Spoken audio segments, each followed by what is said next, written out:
And so not only there will be the catastrophes that man is putting upon himself, corrupting this planet with the pollution will bring eventually some disasters. And they know that. They also know that there is a specific time frame and that these earthquakes and these troubles might occur in the period between 2010 and 2012. And in 2012, they have to finally come to the realization that there is complete, at that point, confrontation between the forces of good and evil, because we will have right in front of our eyes who is the evil and who is the good. Nowadays, everybody's camouflaging. You know, everybody is hiding under the ignorance. So if you are ignorant, then, you know, nobody's, sorry, I don't know about these things. And that's how you cover the whole thing. But once you have it in front of your eyes, and the Nazification of the state is complete, and also the cities start to crack, because there is no food anymore, because the economic system is failing. So, you know, it becomes a very dangerous situation. So that's why they're not going to be in the cities. Well, only the big gangs will be in the cities. It will be like a scenario out of a John Carpenter film, you know. Yeah, it's going to get caveman. Yeah. One last question, Kerry? Yeah, well, not really. I just want to say thank you, and Leo, Greg, great to see you back on RBN, and I just want to give a shout-out to my buddy IT, who's listening up in the Netherlands. Okay, you make sure you spread the word, Kerry. Yes, let's go to Fred. Let's go to Philadelphia. Fred, you're on the Investigative Journal. Hello, Philadelphia? Yeah, I'm right here. Okay, Fred, you have a question or comment? Yes. Okay.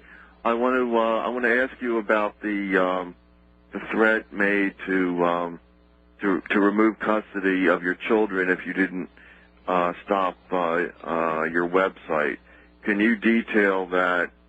And also, don't you think that you know that threat has to be taken seriously?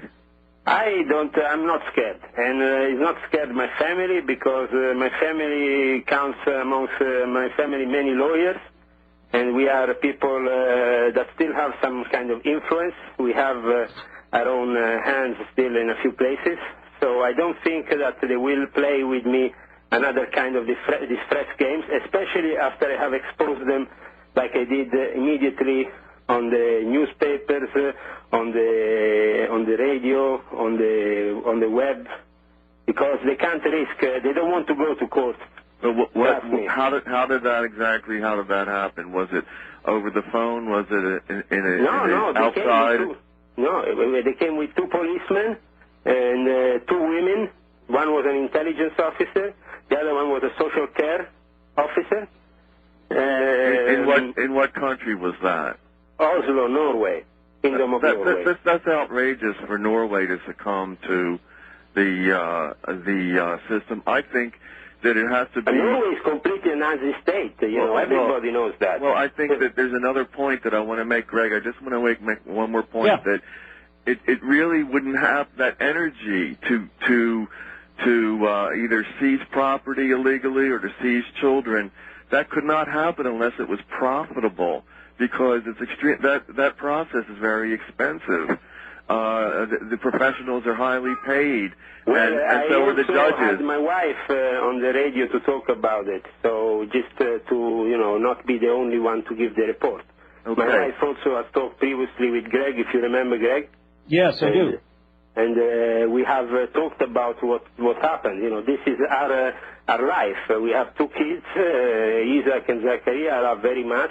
I don't want anything to happen to them. But it's also true that my work is very important, because otherwise I might end up dead too.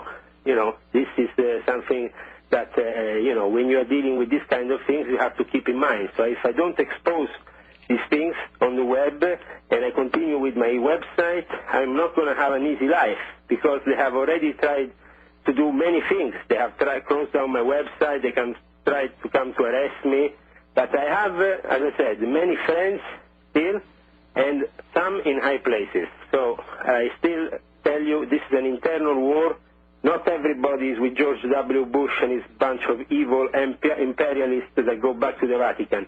And the Vatican itself is a place which is now becoming in the eyes of everybody, the New World Order headquarters. Because even the President of Italy, as I said before to Greg, has announced the New World Order publicly, and has said we are tuning with the thoughts of Benedict the 16th, and his, so this is the New World Order. Benedict the 16th giving the blessings, and everybody taking them. I'm not going to take those blessings, because those blessings are the blessing of Satan, of the general of the Jesuits, and this is also to do with the end of times, and this, we shouldn't joke with this, because the end of times will come upon us, either you want it or you don't want it.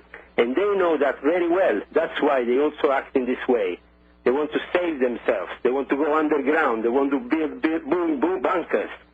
That's what they want to do. But they can't hide. God will not make them hide. When the day comes, they will find themselves in front of God. And they will perish, I tell you. Anything else, Fred? Inshallah, as we say in the Well, it's just that I don't really see an answer to the rest of us. I think that if you have friends and if you have a certain amount of money, you're going to physically survive. I don't see a way to physically survive all of the disease and all of the collapse of civilization. How do you survive that? There is a way of surviving, and it's praying. Praying, praying, praying. I have found in my religion, and I hope everybody will find in their own religion, the answer for a better future. Don't become atheist, because atheist is Satanist. That I said many times before. Atheism is Satanism of the worst kind. Fred, I want to thanks for calling. Call me back anytime. Leo, before I take the next call, give us your website so people can go there and look at some of your writings. Is www.illuminaticonfessions.webfriend.it. I repeat, www.illuminaticonfessions.webfriend.it. Okay, let me go to Colorado right now. Bob, you're on the air. Yeah. You have a question or comment? Yeah, I do. Thank you, Greg. First of all, I want to thank the two of you for your courage and sacrifices that you each make, and let you know I'm praying for you and yours each day. Hey, thank you. Yeah, Leo, it's very interesting to hear the history of the Illuminati. It's a fascinating read, but I would personally like to hear more about what we can do other than what you just commented on, praying, of course. And I agree with you that in the end, nature has its way of cleansing itself, and that too shall happen. But meanwhile, we've got difficult times ahead. What can be done, or can you offer hope if you can't speak directly? That's why I think that me and Greg will be doing a tour of hope, because we want to also give a hope to the people.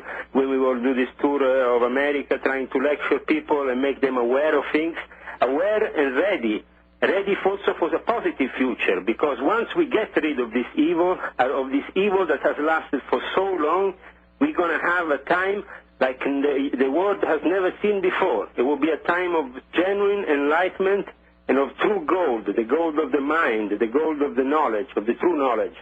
I agree, yeah. I hope that we can arrange a tour of hope, a tour of involving more and more people with a message in a positive way. The conspiracy theorist movement is a bit too restricted. We have to make it something of a believing movement, believing in a positive change. I don't ask people to belong to a particular religion, because I will be a bad person to do so. I want them to choose whatever is their religion of choice. But I want to tell them believe, because only by their belief and by what we will accomplish by putting people together, good brains, we can achieve some great changes for the future and front the enemy, because the enemy is united, and we have to be united as the enemy.